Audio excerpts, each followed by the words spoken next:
எமக்கு உமது அருளை தந்தருள்வீரே சத்குருநாதா.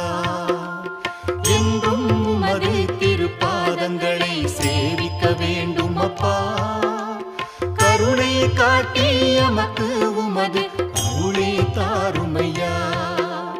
துகாராம் வேண்டுகிறார் எமது நாம ஜபம் கேட்டு, அருள் கூர்ந்து எம் சம்சார பற்றை